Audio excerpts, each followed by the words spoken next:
Olá, turma, tudo bem? Como é que vocês estão? Hoje nós iremos iniciar nosso terceiro módulo, né, que vai falar um pouco da química da atmosfera. A gente vai conhecer um pouquinho dos aspectos gerais da atmosfera, a origem da atmosfera, composição química da atmosfera. Né? Nós vamos conhecer quais são as camadas da atmosfera, qual a importância dessas camadas para a vida na Terra, e alguns aspectos, né, relevantes, como legislação também, quais a sua composição química, né, quais são, né, os problemas que esses compostos presentes na atmosfera, né, podem trazer para a saúde e para o meio ambiente. Então, tudo isso a gente vai englobar ao longo desse terceiro módulo, né, na química da atmosfera. Pois bem, inicialmente, né, nós vamos conversar um pouco sobre a origem da atmosfera. Tá? Então, se a gente olhar fixamente para o céu em uma noite sem nuvens, longe das luzes de qualquer cidade, veremos as estrelas. Sim, é óbvio, gente. E fica mais fácil observá-las se a gente estiver num ambiente muito escuro. Né? Normalmente a gente aconselha ir para o interior. Todas as estrelas que vemos fazem parte da nossa galáxia, a Via Láctea. Então, essa estrutura, com formato de catavento, que é composta por nuvens de gases e poeira cósmicas e bilhões de estrelas, inclui o nosso sistema solar, claro, o Sol e os 9 planetas, que o orbitam. Tá? Pois bem, de acordo com a literatura, e pesquisas mais recentes, verifica-se que o universo ele tem uma idade que ele surgiu em torno de 12 a 13,5 bilhões de anos atrás. Embora ainda não existam diferenças, embora existam ainda diferenças de opiniões, de teorias, muitos cientistas acreditam que toda a matéria do universo foi comprimida em uma massa infinitamente pequena e densa que explodiu com uma força imensa. Pois bem, conforme o universo se expandia, ele esfriou muito, mas muito devagar. Ok? E gradualmente a matéria cósmica foi condensando-se para formar as primeiras galáxias. Os átomos de hidrogênio, o mais simples e mais leve de todos os elementos químicos, formaram-se nas nuvens espirais de matéria cósmica condensada. Durante bilhões de anos, as galáxias favoreceram a origem das primeiras estrelas, os quais geraram calor suficiente para causar a fusão. Isso quer dizer o quê? A união dos átomos de hidrogênio. E então formar átomos de hélio. Olha só que coisa bacana. O segundo mais leve dos elementos químicos. A energia liberada durante essas reações de fusão iniciavam mais reações de fusão, o que causou a formação dos demais elementos químicos naturais encontrados na Terra. Então, assim, no universo, em sua totalidade, 90% de todos os átomos são de hidrogênio e 9% são de hélio, enquanto 1% restante é de átomos de outros, de todos os outros elementos químicos. Então, olha que coisa bacana, como a gente viu a expansão do universo, e agora a gente vai justamente para a formação do planeta Terra. Pois bem, e o que é interessante a gente verificar, os cientistas, na realidade, a literatura, ela relata que as explosões subsequentes das primeiras estrelas espalharam vários elementos químicos, e que o nosso Sol nasceu de resquícios de uma dessas explosões. Tá ok? Mas o que é interessante falar é que, em geral, acredita-se que os planetas começaram a se formar aproximadamente há 5 bilhões de anos atrás, a partir de uma matéria quente, de uma nebulosa solar. Tá?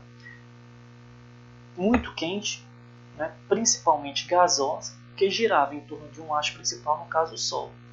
Com o tempo, tal matéria ela foi se esfriando lentamente, como vocês podem ver aqui, expansão, explosão, a formação dos planetas, dando um exemplo aqui da Terra, e com o tempo ele foi lentamente esfriando.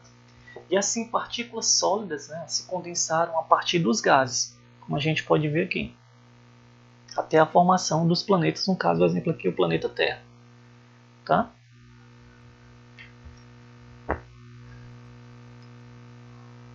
Então, de tal forma que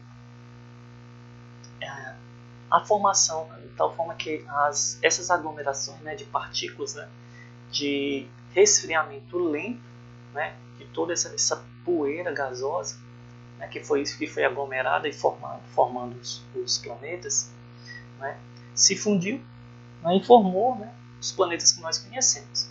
Então é interessante que essas aglomerações maiores, né, elas vão exercer, né, forças gravitacionais grandes e gradualmente, né, atraindo mais e mais, né, retículos de partículas adicionais, formando finalmente, né, os planetas que nós conhecemos, né, em torno do Sol, tá? No caso, os 9 planetas, que é interessante relatar. Mas uma coisa interessante é que eu posso resumir tudo isso, né, que eu acabei de falar, que a Terra, o nosso planeta, né, ele se formou a partir da acumulação de partículas sólidas, né, relativamente frias, né, dos mais diversos tamanhos. Isso, é claro, demorou vários bilhões e bilhões de anos, tá bom?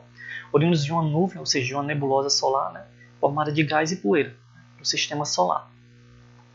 Pois bem, né, então a gente não se sabe exatamente como a Terra evoluiu para o seu estado, né, atual. Ainda não se sabe na realidade. Né? Mas a literatura, né, ela relata que quando a Terra foi formada, há aproximadamente 5 bilhões de anos atrás, ela era homogênea em sua composição, né? Uma esfera rochosa, densa, sem água em sua superfície e sem atmosfera. Olha só. Então, ao longo do tempo, o interior da esfera gradualmente ficou mais quente, ou seja, o núcleo da Terra, não é? Como vocês podem ver aqui, é o processo de formação da Terra. Nós podemos ver que a sua superfície foi esfriando, como vocês podem ver, com o passar dos anos.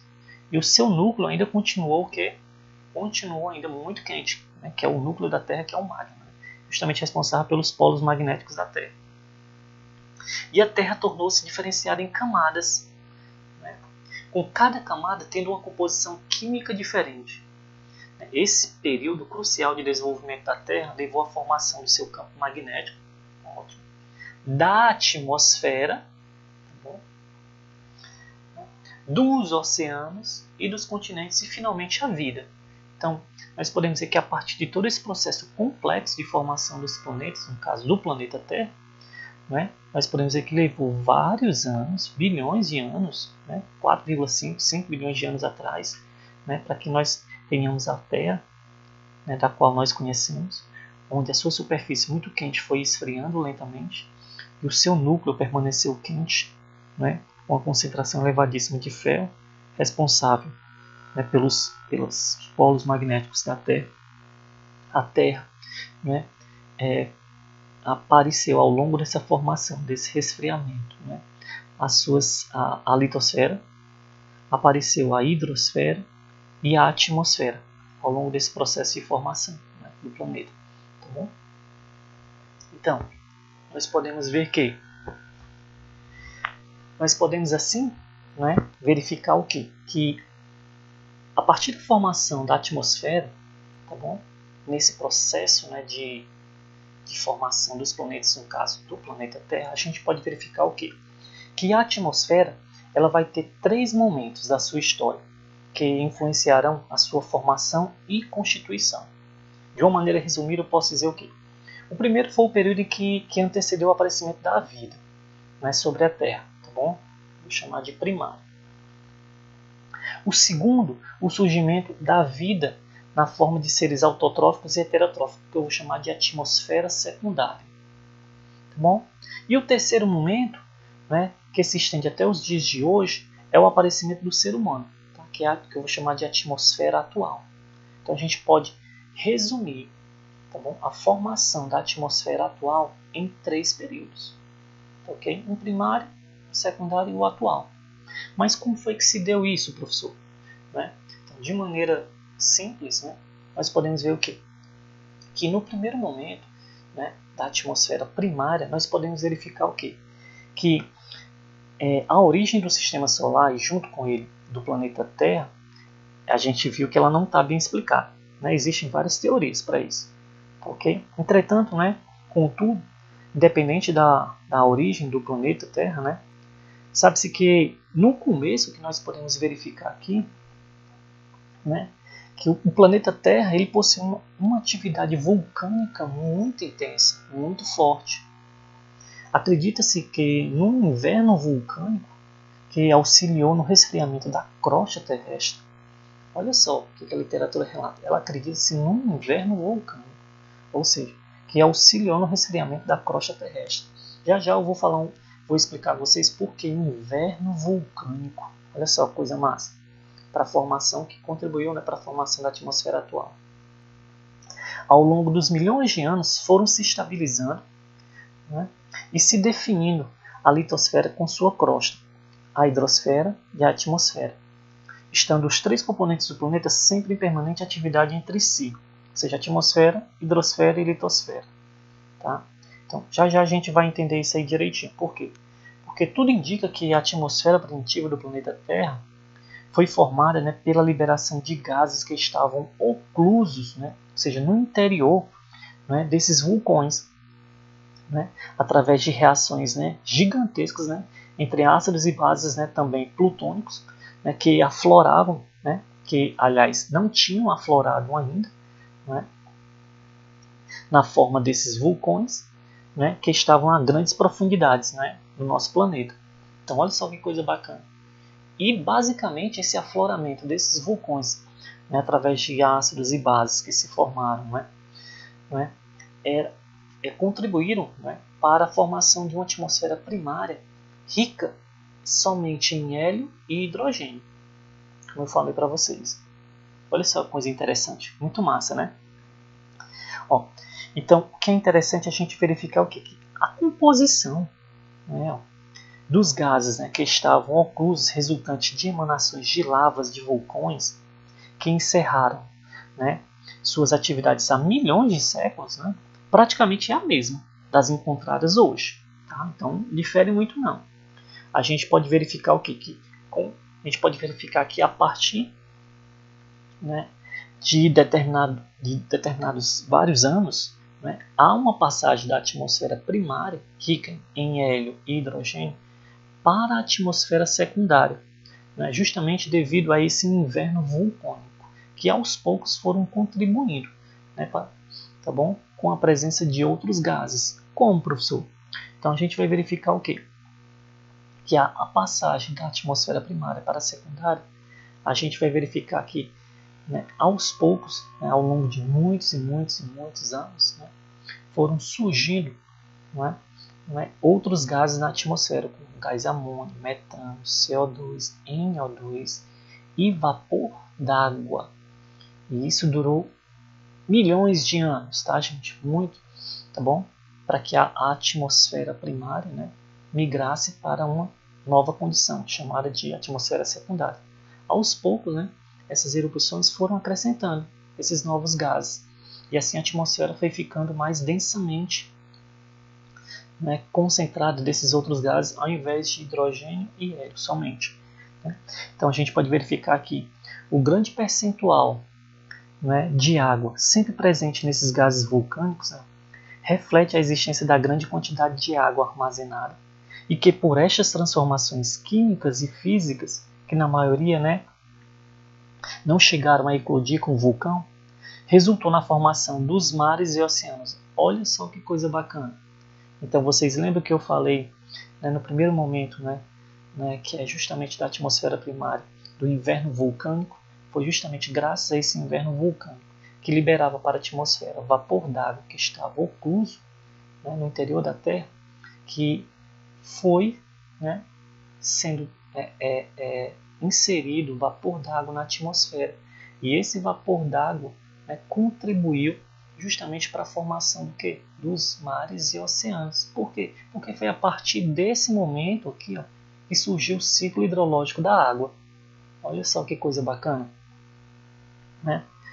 O fato de ir ao estado líquido, né, quando comparado com os demais gases, né, a gente pode verificar isso, que isso é explicado, né, pela estrutura molecular da água, né, através do seu momento dipolar.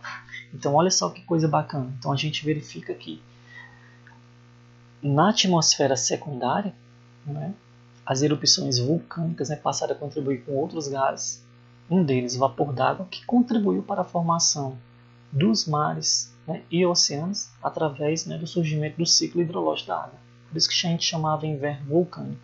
Tá? Olha só que coisa bacana, né, gente? Muito massa. E o que a gente pode verificar, né, também na atmosfera secundária é que, olha só, gente, essa é uma atmosfera, né, extremamente redutora. Por que, professor, redutora? Porque a gente não verifica a presença, né, do oxigênio, gente. Olha só, o oxigênio não está presente aqui na atmosfera secundária. Né? Ele só vai estar presente na atmosfera atual. Então, essa era uma atmosfera, né, extremamente redutora. Tá? Então, a gente pode ver que não tem a presença de gás oxigênio. Era um ambiente, né, extremamente redutor. Ok? A gente só vai verificar, né, a presença do oxigênio na atmosfera atual, ou seja, na passagem, né, da atmosfera secundária para a atmosfera atual. Mas o que é interessante, né, nessa atmosfera secundária, que eu gostaria de relatar a vocês, é que, né, a gente tem, né, a formação, né, de uma atmosfera com um caráter, né, redutor, tá bom? Devido ao acúmulo de nitrogênio, como vocês podem ver aqui, amônia e nitrogênio, tá, na atmosfera. A gente verifica também que, como uma das características principais dessa fase da atmosfera secundária, a presença do vapor d'água, que contribuiu para a formação dos oceanos e mares, né? E assim do ciclo hidrológico, né, da água. Okay? E a gente pode verificar o que a partir da atmosfera secundária a gente vai verificar que começou, tá bom, a formar as condições mínimas, né, para dar suporte à existência, né, de vida rudimentar, né, de organismos autotróficos na Terra. Ok? Mas como, professor? A gente a partir, estou dizendo que a partir, estou dizendo que não surgiu, a gente vai verificar que vai surgir na atmosfera atual. Mas a gente vai ver que foi a atmosfera secundária, né, que forneceu as condições mínimas para o surgimento, né, de micro-organismos, né, de forma rudimentar, né, ou seja, seres autotróficos. Ok? E a gente vai verificar o quê? Com o passar dos anos, né, a migração da atmosfera secundária para a atmosfera atual. Né? Como, professor? Como é que o senhor pode verificar isso? Olha, a gente verifica que a formação da atmosfera atual ela está condicionada, né, ao aparecimento de vida na Terra. Por quê? Porque tem que ter a presença de quê? De oxigênio, de O2, concordam comigo? Então, até o presente momento, né, a literatura, né, ela comprova, né, ela relata, tá bom? Né, que existe, né, a formação de aminoácidos, né, através de uma simulação, de um experimento, né, em situação, lembre-se bem, em uma situação primitiva, tá bom? E em um ambiente fechado, que na reação entre nitrogênio e gás carbônico e descargas elétricas, tá bom? Ela relata, né, a presença, na realidade não a presença, mas ela relata, né, o start, né, para a vida, né, ou o princípio vital, né, através da reação de N2, CO2 e descarga elétrica, que fornece a formação de aminoácidos. Né, e os aminoácidos estão presentes em todos os seres vivos que nós conhecemos até hoje. Então, a literatura ela relata o quê? A ciência comprova que em um ambiente fechado, a reação entre nitrogênio e gás carbônico e descargas elétricas, né, há a formação de aminoácidos, que faz parte dos micro-organismos, né, vivos. Ora, se aqui startou, né, as formas rudimentares, né, de micro-organismos autotróficos, então acredita-se, né, que foi aqui que iniciou tudo, tá bom? através da reação de N2CO2, descargas elétricas, formando aminoácidos que contribuíram para a formação de seres vivos rudimentares, seres vivos autotróficos.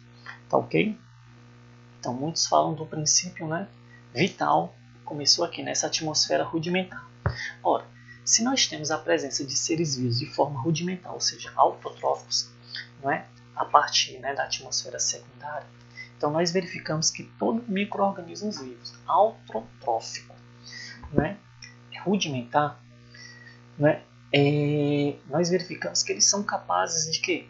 De captar água, CO2 e formar biomassa e liberar o que para a atmosfera? Oxigênio, né? Oxigênio.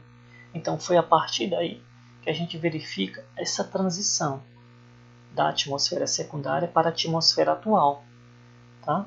A partir desses seres rudimentares autotróficos que captavam o vapor d'água e o CO2. Ora, vejam que a Terra era riquíssima em radiação, ou seja, tinha radiação solar. Então nós tínhamos a produção de biomassa e oxigênio, que era liberado para a atmosfera. E ao longo de milhões e milhões de anos, isso aí foi realmente acontecendo para que nós pudéssemos ter e verificarmos a atmosfera atual, onde hoje nós, né, habitamos. Então essa, tá bom, justamente é a formação da atmosfera da qual nós conhecemos hoje. Ok, gente? Então, mas o que é a atmosfera, professor? Olha, gente, a atmosfera ela é um fino cobertor de gases, né, que envolve a Terra. Então nós temos vários gases. Né, os majoritários nós sabemos que é nitrogênio e oxigênio. Mas a atmosfera é um envoltório de gases que existe em torno de qualquer planeta ou estrela, exercendo pressão sobre eles. E essa atmosfera terrestre, né, que é um envoltório ou envelope gasoso que envolve o nosso planeta, né, em termos gerais, ela está dividida, né, em regiões. Tá bom? Nós chamamos de regiões inferiores e regiões superiores. No entanto, né, as camadas atmosféricas nessas regiões são caracterizadas mais especificamente pela relação dela, né, da temperatura, né, e pressão com a altitude. Aqui eu trago um gráfico para vocês apenas da temperatura com altitude. Eu não trouxe nenhum gráfico de temperatura de altitude com pressão. Tá bom? Então eu trago mais da altitude em relação à temperatura. E a atmosfera terrestre ela é dividida em 5 camadas. Alguns autores trazem 4, tá bom? Isso vai depender da literatura que vocês estão consultando. Mas ela é estratificada em 5 camadas, entre as quais nós podemos ver a troposfera, a estratosfera, a mesosfera e a termosfera. Certo? Essa termosfera a gente pode verificar que ela pode ser a exosfera e a ionosfera. Tá bom? Isso vai depender da literatura. Então veja que nós temos uma estratificação. Né? E essas são as principais camadas, né, da atmosfera. Cada uma exerce, né, uma função, tá bom, no nosso planeta Terra. Okay? Então vamos conhecer um pouquinho de cada uma delas, para que a gente possa entender um pouquinho desse ecossistema. Tá? Então vamos lá, a primeira delas que é a troposfera. Então, na troposfera, a troposfera é a camada mais fina de todas. Vixe, professor, mais fina? Porque elas são verificadas em termos de altitude. Então, ela se estende até uns 16 quilômetros, né, nas regiões tropicais e até uns 10 quilômetros, né, em altitudes temperadas. Tá bom? Em altitudes temperadas ela vai até uns 10 quilômetros. É onde ocorrem as mudanças climáticas, as nuvens, as precipitações, além de tempestades, relâmpagos e furacões. Nela, nós podemos verificar que a temperatura diminui com a altitude, atingindo até menos 56 graus Celsius. Ora, professor, não é? Menos 56 graus Celsius, professor? Não é? Menos 56 graus Celsius, como vocês podem verificar. Então a gente verifica, né? Que a temperatura, né, na troposfera ela é função da altitude. Ela é função da altitude. Como, professor? A gente verifica o quê? existe uma série de fatores, tá, que influenciam justamente nessa queda, tá bom? Nessa queda da temperatura, tá ok? Então a gente pode verificar o que aqui. A temperatura, né, do ar, né, na camada limite. E o que seria essa camada limite, professor? Tá? É a parte inferior da troposfera, em torno de 0 a 3.000 metros, ou seja, de 0 a 3 quilômetros, né, que interage, né, diretamente com a superfície da Terra. Tá? Ela é chamada de camada limite. Então, os poluentes emitidos, né, próximos à superfície acumulam-se nessa camada limite, ou seja, ao longo de 3 quilômetros. Então, a temperatura do ar na camada limite, ela responde às variações de temperatura da superfície, em intervalos, né, de tempos menores, né, que 1 hora, mais ou menos. A maioria dos fenômenos meteorológicos a gente sabe que ocorre, né, justamente na camada limite da troposfera, ou seja, ao longo de 3 km. Então, a temperatura, né, acima da camada limite, que é justamente o que é a temperatura da troposfera livre, né, por outro lado, ela responde a variações de temperatura superficiais em um período de tempo mais longo, né, acima de 1 hora, tá bom? Então a gente pode verificar que a temperatura da troposfera livre diminui com o aumento da altitude, a uma taxa de 6,5 Kelvin, né, por quilômetro.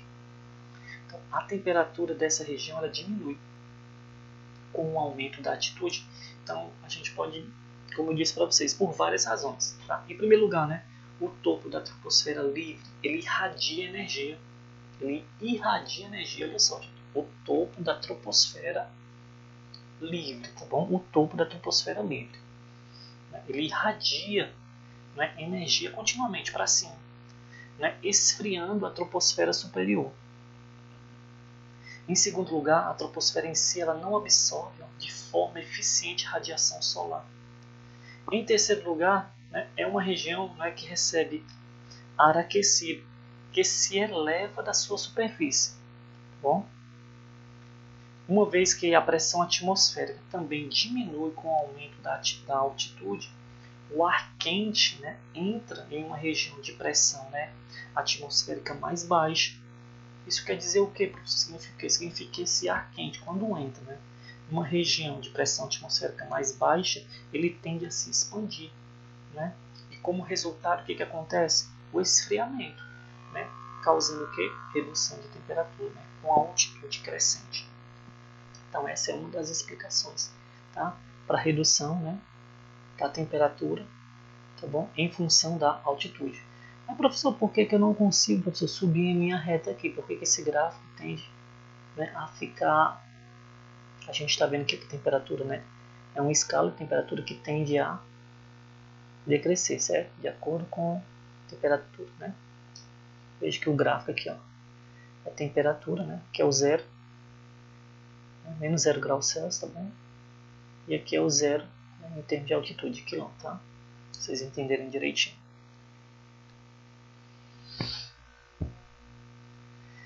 A segunda camada é a estratosfera, tá bom? Assim como a troposfera, né, ela é dividida em estratosfera inferior e estratosfera superior, né? E no seu limite nós temos a estratopausa, assim como na troposfera nós temos a tropopausa, tá bom? Então é interessante a gente conversar que, tá, é a camada que vai até 50 km sobre o nível do mar, contém nitrogênio, oxigênio e ozônio. Nela a temperatura cresce com a altitude, indo de menos 56 graus Celsius a menos 2 graus Celsius.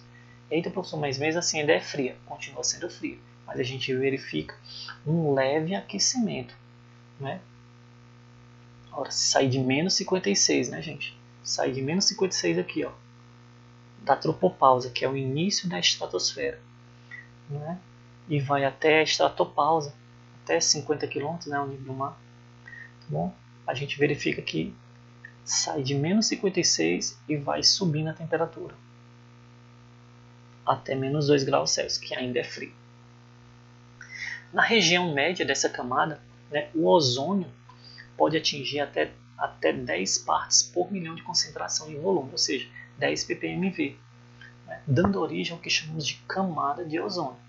Tá? Então, é nessa região que nós encontramos a camada de ozônio. Está em torno de 10 ppmv, 10 partes por milhão. Então, o que seria essa camada de ozônio? Ela está localizada entre 20 e 40 km de altitude na estratosfera e tem cerca de 15 km de espessura. Olha só, gente, coisa massa. Além disso, né, ela varia ao longo dos dias e das estações do ano. Então, ela não mantém sempre essa espessura, nem tão menos essa mesma concentração ao longo do ano. E tem diferentes concentrações em diferentes áreas, como eu falei para vocês. Aqui é um exemplozinho aqui, ó, uma foto tirada da camada de ozônio. Pois bem, embora a concentração do ozônio seja muito pequena, é de fundamental importância para a manutenção da vida. Por quê, professor? Porque ela absorve toda a radiação ultravioleta, que é biologicamente nociva. Professor, mas por que toda a radiação ultravioleta é nociva aos seres humanos, à vida? Né? A radiação UV, gente, ela é dividida em 3 faixas, tá? Em função, né, do comprimento de onda. Ela é dividida, né, em ela é dividida em UVA, UVB e UVC. A diferença entre essas 3 faixas é justamente o comprimento de onda. Tá? Então, o UVA ele se estende de 320 a 400 nanômetros. Né? É o mais fraquinho, né? É a mais fraca dentro dessa radiação. O UVB é um intermediário, que vai de 290 a 320. E o UVC, que é o mais perigoso, que é o mais danoso, que é o mais nocivo, ele vai em torno de 200 nanômetros a 290. Então é essa que a gente tem que tomar cuidado. Então, entre elas, a mais danosa e energética é a ultravioleta C, tá? Que não atinge a superfície terrestre. Né? Por quê? Porque ela é filtrada justamente pelo ozônio presente aqui na Terra, como vocês podem ver pela gravura. Gente. Ó, veja que o ozônio, né, ele absorve essas radiações aqui. Né? 220 a 330 que ele vai absorvendo. De tal forma que ele é quebrado e se transforma em gás oxigênio e oxigênio monoatômico. Daí a importância, né, desse gás para a vida na Terra. Veja que as radiações, né, de comprimento de onda maior, elas passam sem nenhum problema. Tá? Elas passam sem nenhum problema. Ok? Então a gente pode verificar isso aí. Mas, professor, e por que a temperatura, né, na estratosfera ela aumenta, professor? De menos 56 a menos 2 graus Celsius. Então, a gente pode verificar que o aumento, né, de temperatura, né, causado, né,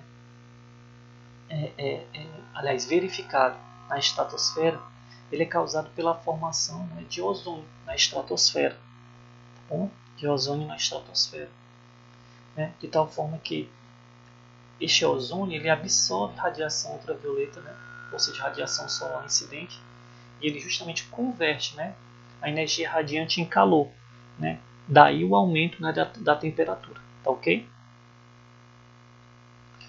Pois bem, voltando aqui a um outro gráfico, né, para que vocês possam, né, verificar aqui, ó, a camada de ozônio, né, ela filtrando os raios UVC, UVB e UVA. Veja que o UVA passa praticamente completo. Né?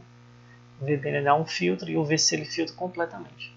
Então, de fato, a camada de ozônio ela absorve entre 97% e 99% da luz ultravioleta, de média frequência proveniente do Sol. Especialmente o UVC, ó, de 200 a 315. Varia muito de literatura, tá, gente? A gente vê, varia muito, tá? De comprimento de onda, o que de outra forma poderia prejudicar formas de vidas expostas perto da superfície. Aqui é um composto presente nos filtros solares, que é a avobenzona, tá, gente? Que nos protege justamente desses raios, não é? UVA, UVB e algum resquício de UVC que possa vir chegar, né? Dependendo da área, tá? Ora, como curiosidade, né, algo para quebrar o clima aqui da aula, vocês já pensaram, né, até que altura uma bexiga, né, um balãozinho, esses bexigas de aniversário, né, enchido com hélio pode chegar, gente? Né, e por quê? Vocês já se pensaram? Né? Quem assistiu o Up já deve se perguntar, né, até que altura? Existem relatos na literatura que é até 53 km, não é, de altitude. É um balão desse porque ele varia muito né, em função, né, do material, né, em função da espessura, né, da camada, né, do poliúrio, no caso da bexiga, né, que faz o balão. Então a gente tem algumas variáveis aí, tá bom? A questão da pressão, né, a questão da temperatura. Então tudo isso aí influencia, né, para a altura, né, que o balão possa chegar, tá bom? E uma outra curiosidade bacana também que eu gostaria de compartilhar com vocês é que a camada de ozônio, se ela fosse comprimida, ou seja, aqueles 15 km que é variável que eu falei para vocês, ela teria uma espessura entre 1 a 3 milímetros. Olha só, gente, se a gente comprimisse todo o gás ozônio da Terra, a gente teria entre 1 a 3 milímetros. Que coisa massa, né, gente? É muito pequena, né? Mas tem um benefício enorme para o planeta Terra. Né? É muito perfeito o equilíbrio. Né? A terceira camada seria justamente a da mesosfera, gente. Tá? Então, é a camada que vai de 50 a 80 km de altitude aproximadamente. Dentre todas as regiões da atmosfera, é aquela em que é atingida a menor temperatura. Olha só. À medida em que a altitude cresce, né, a temperatura cai. Então veja que ela sai de -2 lá da estratopausa, né, que é o final da estratosfera, e chega até -92 graus Celsius, gente.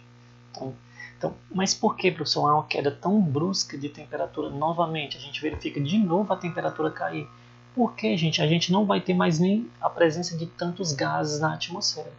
Então, como vocês podem ver aqui, ó, nela não existe gases capazes de absorver radiações solares, de tal forma que possa, né, reagir, né, com a radiação, tá bom? Formar outros compostos e assim liberar energia na forma de calor, como a gente verifica lá na estratosfera, né, e assim aquecer. Nela a gente praticamente não verifica esse fato. Já na termosfera, gente, só nós estamos aqui, tá bom? É a camada que vai de 80 a 640 km de altitude aproximadamente. Contém principalmente íons provenientes das moléculas de oxigênio e monóxido de nitrogênio, como o NO+, e o O2+. Olha só, coisa bacana. Também é conhecida como termosfera, tá? Por causa das altas temperaturas. Né? Em torno dos 400 km, né? Se atinge em torno de 1.200 a 1.500 graus Celsius. Olha só, gente, massa. E por último nós temos a exosfera, a região que vai além da termosfera e se estende até 9.600 km, constituindo o limite exterior da atmosfera, faixa de transição, né, para o espaço interplanetário, uma característica principal. Então, e assim, né, a gente pergunta para vocês após essa abordagem, né, dessa aula de aspectos gerais da atmosfera e sua formação, tá? Qual é a importância dessas camadas para o planeta Terra? Tá? A gente fica se perguntando. Olha, né, tem como principal função, né, a proteção, gente, da nossa superfície terrestre. Tá? Uma vez que filtram, como nós verificamos, né, radiações extremamente nocivas e agressivas para todo tipo de vida na Terra, né, seja ser humano, seja animal ou seja vegetal. Outra importante função dessas camadas é que ela mantém, né, parte do calor, né, solar, impedindo que a imediata irradiação dele para o espaço. Né. Outra importância também dessas camadas é justamente que ela impede variações bruscas de temperatura e radiações extremamente energéticas, favorecendo a vida. Né. Ela atua como um condensador que transporta a água dos oceanos para os continentes. Então aqui eu trago as principais características,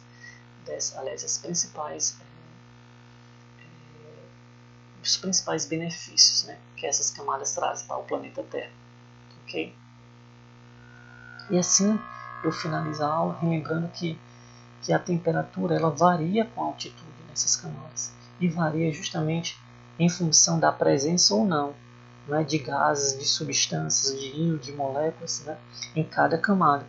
Tá? Então é isso que eu trago para vocês nessa aula de hoje, né, de aspectos gerais da atmosfera, de sua origem, né, e quais as suas principais características, tá?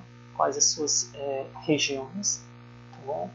Então, na próxima aula nós nos aprofundaremos mais, verificando a sua composição e qual é a influência dessa composição da atmosfera, né? Principalmente nós vamos falar apenas da troposfera, que é justamente onde, né, há vida na Terra. Nós vamos nos ater a essa camada para que a gente possa, né, verificar qual a sua composição, quais são os gases presentes, suas concentrações e por aí vai. Tá? Um grande abraço, gente, agradeço para vocês a presença e até a próxima. Tá? Um abração, até mais!